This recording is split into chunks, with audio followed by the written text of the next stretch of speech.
They were designed to be the best. They met enemies face to face, endured tragedies and enjoyed victories. They went down in history due to the bravery of their crews. They are the ships that deserve to be called naval legends.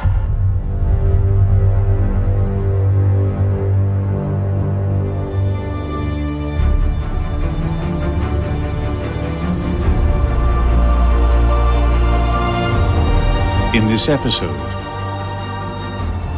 Mikhail Kutuzov, a fearless Cold War veteran.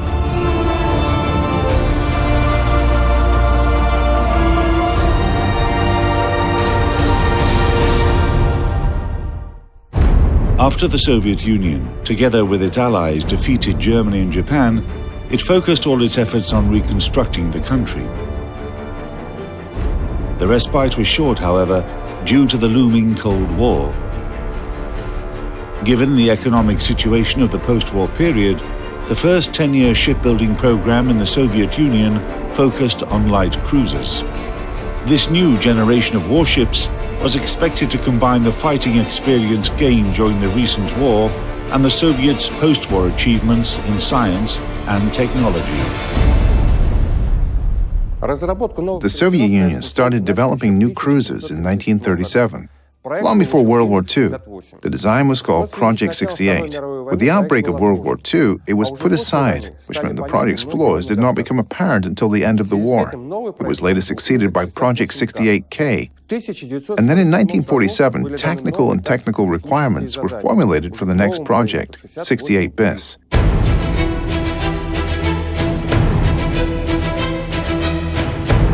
Project 68 bis cruisers were designed to cover attacks from fellow destroyers and torpedo boats, protect battleships and heavy cruisers against enemy destroyers, fire at shore targets, and conduct independent operations in enemy territory if necessary.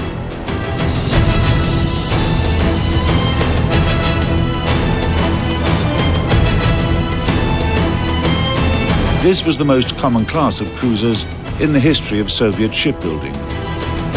14 Project 68 bis warships were commissioned in total.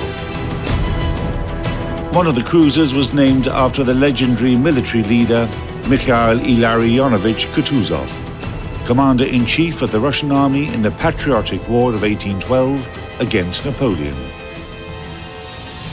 Cruiser Mikhail Kutuzov was laid down in February 1951 at the Nikolaevsky shipyard and launched in December 1953. Flying the red hammer and sickle flag of the Soviet Union, she first underwent dock trials and then sea trials. After the ship had accomplished all special assignments, she was commissioned and joined the Black Sea Fleet. August 9, 1954 is considered to be the ship's birthday. Length 209.96 meters, beam 21.97 meters, total displacement 18,360 tons, draft 7.9 meters, armor, belt 50 to 120 millimeters, conning tower 130 millimeters, deck 50 millimeters.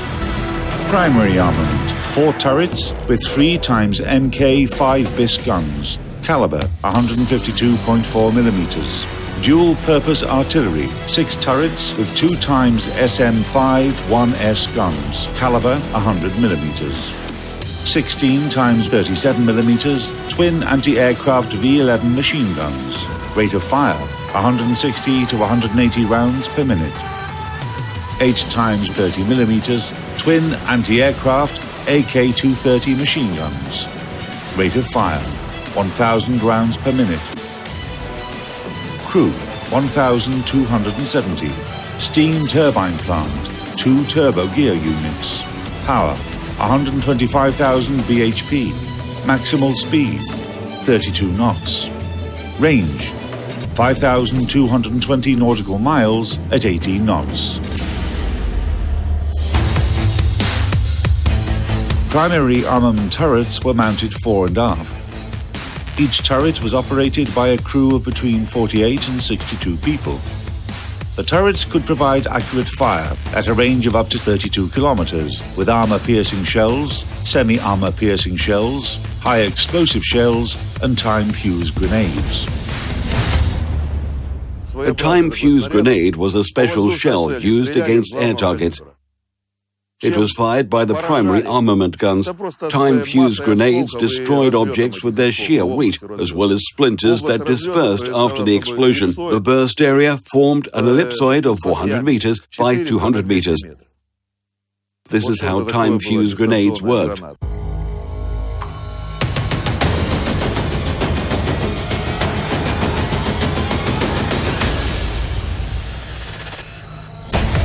Dual-purpose artillery turrets were mounted along the sides of the ship, 3 turrets starboard and 3 turrets port. 100mm guns were able to fire on surface and shore targets, but were primarily designed to engage air targets. Each turret was equipped with a range-finding radar, helping to determine target range more accurately. Each turret had an average rate of fire of 18 to 20 rounds per minute. The charge men had to be in good physical shape to keep up with this rate of fire. With this in mind, every morning started with a special drill. Instead of doing morning exercises, the charge men would go to the ammunition chamber and throw shells to one another. This was a challenging workout, as each shell weighed 32 kilograms. Underneath each turret was a barbette, a room with racks along the walls, where shells with the first shots were stored vertically. Sea fights were very swift, so when a call to General Quarters or General Quarters drill was announced, no time could be wasted waiting for the ammunition to be transferred from storage areas. For this reason, shells for the first shots were kept right under the turret. 45 to 60 seconds after the General Quarters drill was announced, the crew got to their assigned stations.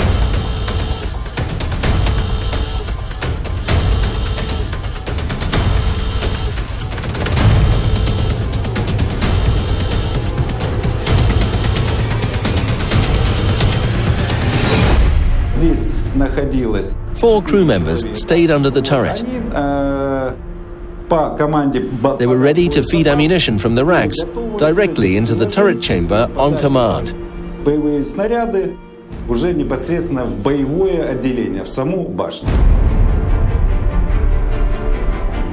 After modernization, the cruiser had 24 anti-aircraft cannons of 2 calibers, 30 and 37 millimeters, to fight off enemy aviation. The accuracy of fire was assured by both optical guidance instruments and special artillery radars. Project 68 BIS cruisers became the last pure artillery ships of the Soviet Navy. Their design incorporated all the major technical achievements of the war and post-war periods. They were all outfitted with the latest radio-technical, navigational, and communication equipment. In addition, the cruises could sail autonomously for 30 days with enough reserves of provisions, fuel, oil, as well as fresh and technical water to cover a distance of up to 9,000 miles.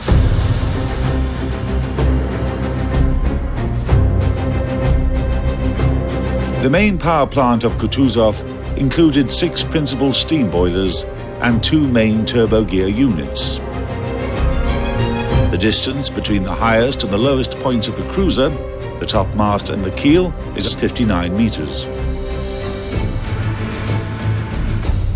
So that you have an idea of the cruiser's height, there are 5 more levels below us right now. We're standing on the first continuous deck. It goes from bow to stern. 1 level down, we have the second continuous deck, which is armored. The armor is 50 millimeters thick. Then if you go further down, you'll find 3 more platforms. And finally, below them, you'll see tanks, holds, and the ship's bottom. By the way, the cruiser has a double anti-mine bottom. Engineers developed a special construction technology for the Project 68 BIS ships, allowing for an all-welded hull. For the first time in Soviet shipbuilding, armor plates were used both as protection and as bearing structure. This design increased the ship's durability and saved weight, allowing for installation of additional armaments and storage of extra ammunition.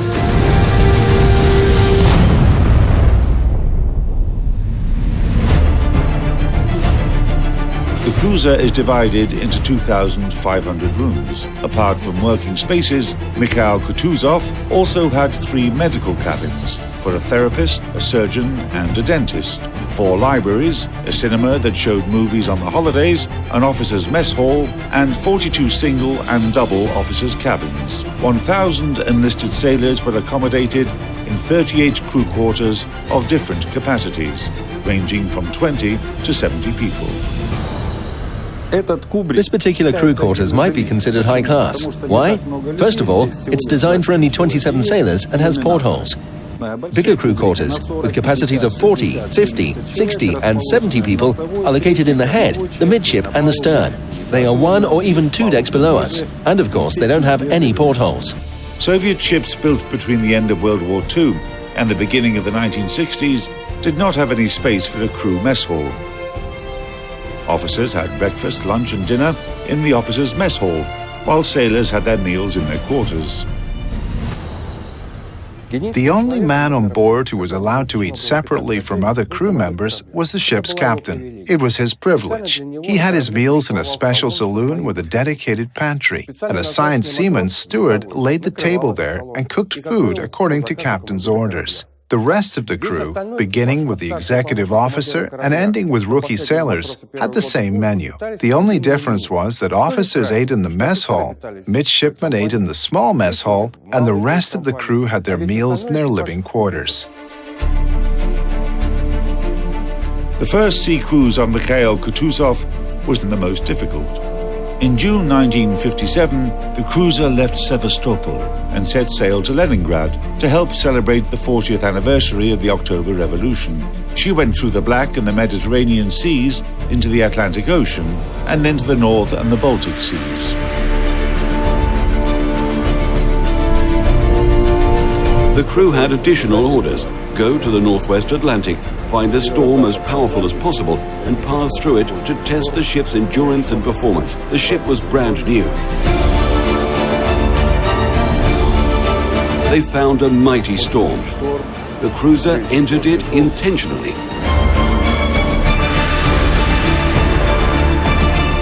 And during this storm, she had a maximal list angle to port.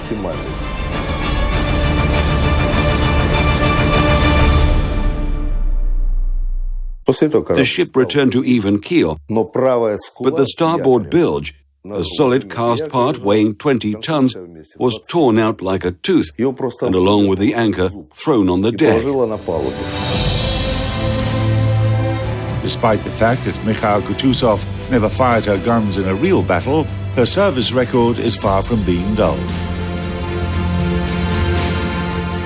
The ship went on 15 long-range sea cruises and participated in rescuing sailors from the exploded battleship Novorossiysk.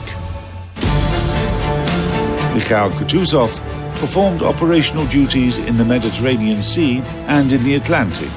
During the Arab-Israeli War in 1967 and in 1973, the cruiser served as the command post of the USSR's chief military advisor in Egypt. The mere presence of the Soviet cruiser in Alexandria guaranteed that the port and the city were safe from air raids and any other attacks from Israeli armed forces. The ship was the filming location for the movie Shore Leave. Actors Lev Prigonov and Vladimir Vysotsky, who starred in the movie, lived aboard Mikhail Kutuzov amongst the rest of the sailors for several days. The cruiser hosted many political leaders and paid official visits to Albania, the Republic of Croatia, part of Yugoslavia at the time, Romania and Algeria. Project 68 BIS cruises were the foundation, the backbone of the Soviet Navy, from the moment of construction until the beginning of the 1970s. Mikhail Kutuzov proudly showed the colors of the Soviet Navy in the Mediterranean Sea.